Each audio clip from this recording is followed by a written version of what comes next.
So I feel really blessed and honoured to be sharing the stage with so many incredible speakers and people that are, I think, about 20 years older than me. So I'm very in deep appreciation and gratitude for this opportunity. But one of my gifts that I know that I can offer you and connect to is connecting people to the intangible, connecting people to that really subtle, beautiful place within you, the place that creates realities, the place where your true magnificence lies within you. And every single one of you has come to this planet to share your vision, to share your truth, to share your inspiration. And there isn't one person here that has an incredible talent and offering that no one else can offer. And so my intention with the meditation is to ignite that within you so that you can step forward into the world and have the courage to follow your heart. So that's what I did about 4 years ago. I was in the corporate world. I was waking up every morning, not really loving what I was doing. I was working in the banking industry, and it was kind of killing me, really. I was feeling empty. I was in a space where I felt frustration and anger, and I think that was just my soul telling me, Nick, you're not doing what's true for you. You're not following your heart. But my mind would always jump in and go, but what about the money? What about the security? And the truth is, it does take a lot of courage to make that first step. But I promise you, when you do, it is the most rewarding, inspirational experience that you'll ever have. It may not be easy. There will be challenges. There will be lots of learnings. But I would not be the person I am today standing in front of you if I hadn't made that decision back in 2010. So I thought, when Jules said to me, Nick, I would love for you to be able to create a meditation around abundance that you can share with people tonight, I asked myself 3 questions. The first question, and I invite you to ponder over these questions yourself. The first question is, have you had an experience where you've had a thought, you've connected to the thought, and through synchronicity, you had an experience where it came into your reality, and you're like, wow, that's incredible. I just thought that, and it came in. Just by a show of hands, has anyone had an experience like that? Fantastic. So everyone's really good manifestors and really good at receiving. Have you also pondered over things in your life, focused on what perhaps you don't want, and then gone, holy shit, how come this showed up in my life? Put your hands up if you've had that experience. Fantastic, okay. So like everyone here, I've very much had multiple experiences. I think the universe keeps throwing us these opportunities until we get it, and we expand through that. So I'll share with you a couple of my experiences, and then I'll take you on to a meditation. So earlier this year, I got quite sick, and I'm put a lot of energy and attention into my health and well-being, but I got really ill to the fact that I was completely bedridden for a week, and I was really confused why this happened, because it didn't really make sense. I was eating healthy food, I was in a relaxed state, it just happened for no reason. But what happened was, I was in my bed and I couldn't do anything. I couldn't even think properly, so I couldn't even speak to people on the phone. So I had this idea that came to me, which was, go onto YouTube and have a look at the rise and the fall of the Roman Empire, which is a 700-year period. It was 14 YouTube documentaries that took 2 days to watch. And I thought, well, you know what? I've got the time. I don't normally have the time, but I've got the time. So I'm going to watch it, because I was always quite fascinated by the Roman Empire and how they built something and then how it collapsed, and I wanted to learn more about it. So anyway, so I was playing these 14 YouTube clips, and what I discovered, which at the end of it didn't really surprise me, was that every single generation repeated itself. There would be lots of conflict, there would be plunder, there would be war, there would be savagery. It was an incredibly brutal time in human history, and very few people really enjoyed themselves. That's what I observed. Now, what had happened, though, in those 2 days when I was engaging my mind with all this savagery, was that I was putting into my subconscious things that I didn't really want, but I didn't know I was doing that. After the 2 days, I was feeling better after I'd watched the YouTube clip. I woke up and my friend said, do you want to go and catch a coffee? And I said, I'd love to catch a coffee. I've been in bed for a week. I would love to be able to see someone again. I missed the connection. And so I walked outside my house, and what I saw frightened me someone had broken into my car, but they hadn't just broken into my car, they'd used a huge Stanley-style knife and stabbed the roof very aggressively and had torn the canvas, because I've got a convertible MX-5, and they'd actually very aggressively tore the canvas. And I remember the first thought that came to me, which was, couldn't they have just made a smaller hole, stuck their hand in, opened the door, and got in? But no, they had to have this huge gaping hole. And of course, it was when huge storms hit Sydney, so I had like a lake in the car as well. But the first thing that came to me was, wow, I created that. That's amazing. And it kind of hit me. At first it was shocked, like, oh shit. And then it was like, wow, that's incredible. I can't believe I created that. In the 2 years, I had never had any experience like that. I very rarely encounter conflicts or anything like this, but this was a very direct experience for me. When I reflected on it and took 100% personal responsibility of the experience, I said, what is the lesson in this? And it was like, well, I was feeding my subconscious mind with things that isn't really supportive for me, and I lowered my vibration to the level that then attracted this circumstance into my life as a reflection. So I thank the universe for showing me that, and I promptly got back into meditating again. I didn't want to have that experience again. But some of the key lessons that I learned from that was what we focus on really truly attracts into our reality. And that was a very powerful experience for me. If I had any doubts before that, I had no doubt after that.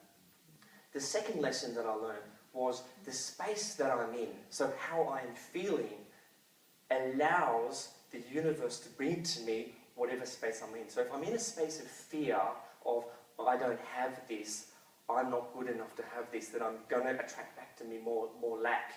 And if I'm in a space of, I feel full, as Robert was saying, I feel content, I feel abundant within myself already before even receiving it, it's incredible what manifestations happen.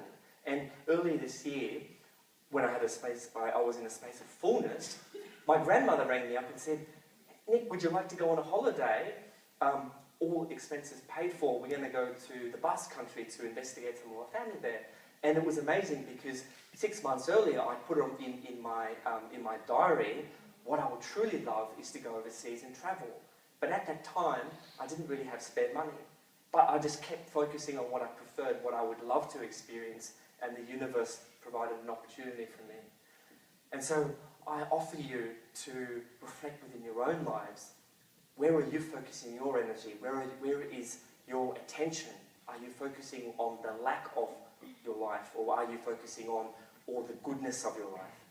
So the meditation that I've created today is to take us into that infinite space. And once we're into that infinite space, we're going to connect to gratitude. Because what I realized in my own experiences is that when I'm in a space of gratitude, I'm in a space of having. And the true definition of prayer is in fact expressing gratitude, not actually asking, which was an interesting revelation because I was a Catholic and I was brought up, no, it's all about asking and being separate to what you want. But it's actually about expressing gratitude for already receiving it. So the meditation tonight is about taking us into that infinite space, expressing gratitude, and in seeing your life how you would love to see it, and really embodying that feeling in your own being, and keep focusing on that going forward.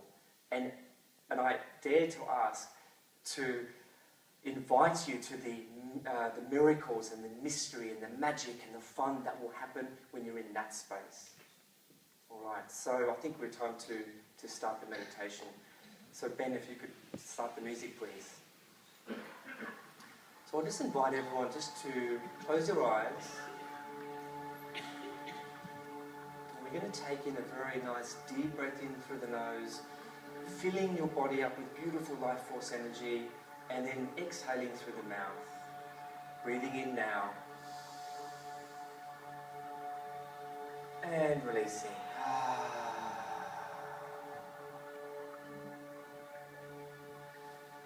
And as we sink deeper and deeper into our bodies, noticing the thoughts,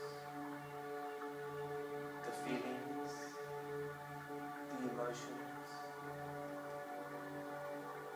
that are present within you now.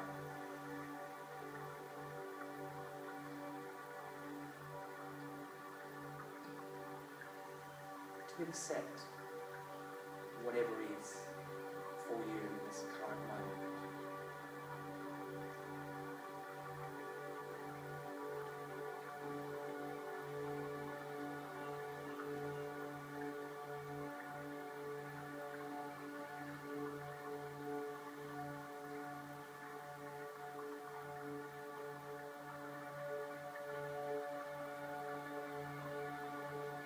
I want you to now place your awareness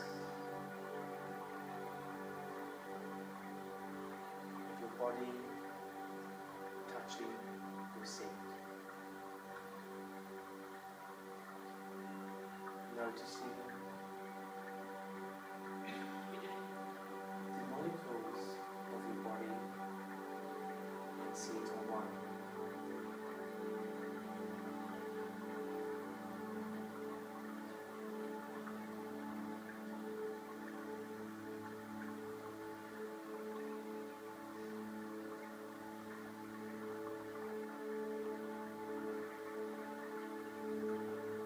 I invite you to expand your awareness, to extend to the four walls of this room, expanding out.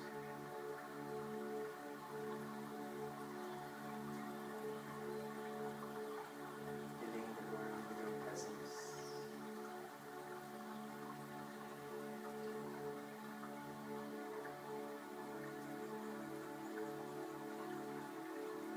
Noticing how it feels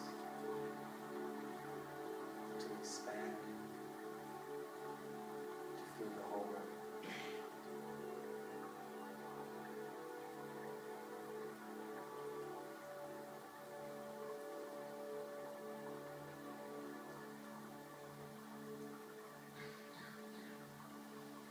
I now invite you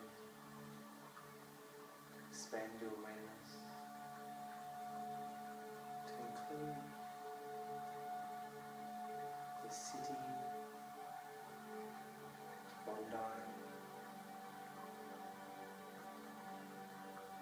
down to Coogee, noticing how it feels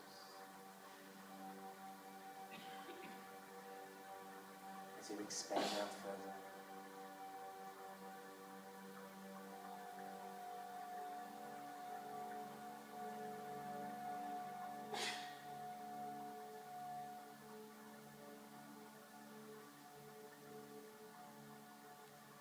I now invite you to expand your awareness all the way to the Blue Mountains, to the Central Coast, down to Bundeena.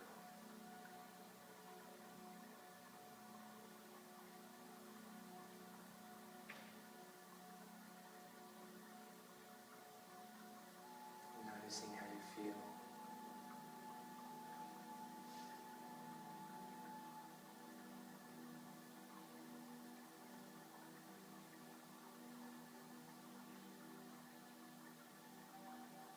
We're now expanding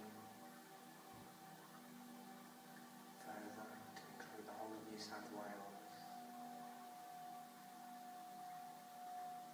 to the border of Queensland,